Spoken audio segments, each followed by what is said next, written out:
उत्तर प्रदेश विधानसभा चुनाव से पहले राजनीतिक पार्टियों का आरोप प्रत्यारोप का दौर शुरू हो चुका है। अब्बाजान के बाद अब चचा जान बुलडोजर और AK-47 की एंट्री हो चुकी है।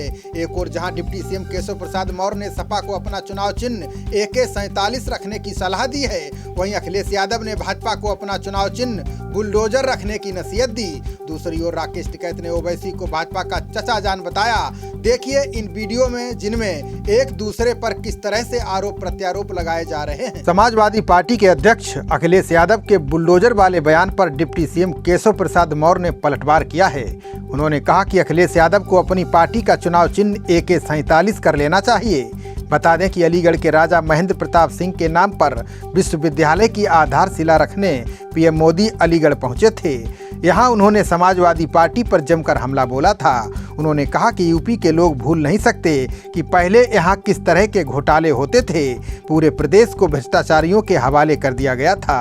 उन्होंने कहा कि एक जमाना था जब यहां पर शासन प्रशासन और गुंडे माफियाओं की मनमानी चलती थी। PM मोदी द्वारा लगाए गए आरोपों पर सपा प्रमुख अखिलेश यादव ने पलटवार किया। उन्होंने कहा कि सरकार गरीबों के घरों को तोड़ रही है, इसलिए इस सरकार को अपना चुनाव चिन्ह बुलडोजर रख लेना चाहिए। उनके इसी बयान पर यूपी के डिप्टी सीएम केशव प्रसाद मौर्य ने पलटवार किया।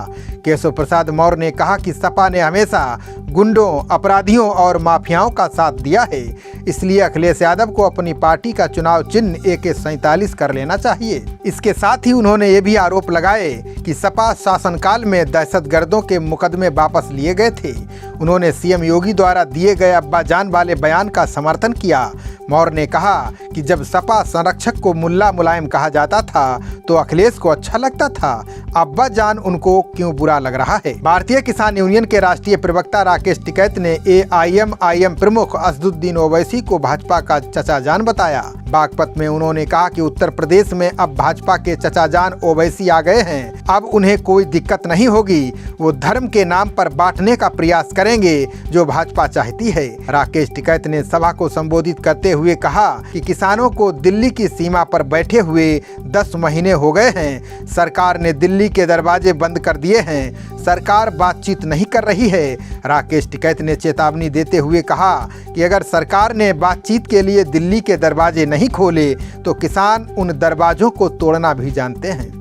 फिर छोटा बड़ा आंदोलन बताया गया,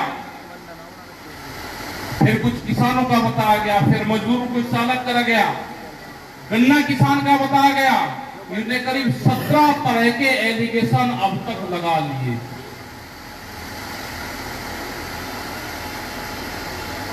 हमने कहा कि जब तक आप कानून वापसी नहीं दोगे, हम अंतिम दम तक हम इस आंदोलन को छोड़कर जाने वाले नहीं हैं।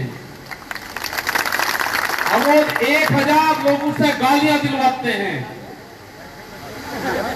अपने फोन पूरे सोशल मीडिया पे डाल के और पूरे देश में रिप्लाई भेजते हैं उसको कि इनको गालियां दो, इनको कहो। अब हम भी पक्के कि आप जो भी कहोगे हम सुनेंगे आपकी बात, लेकिन जब तक कानून वापसी नहीं लोगे हम आपको छोड़ के जाने वाले यहां से नहीं है। दिल्ली के दरवाजे आपने बंद किए हैं,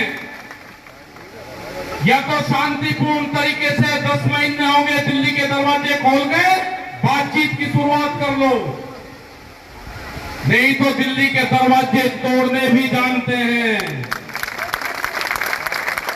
ये नहीं कहना कि दिल्ली में वे 4 लाख ट्रैक्टर आनकर हमारी दिल्ली को खराब करा है ना। वे 4 लाख ट्रैक्टर 26 जनवरी में वे थे जिनने भारत सरकार ने जिन ट्रैक्टरों को बंद कर दिया। 10 साल पुराना ट्रैक्टर यहाँ पे चल नहीं सकता। कानून देख रहा क्या क्या है।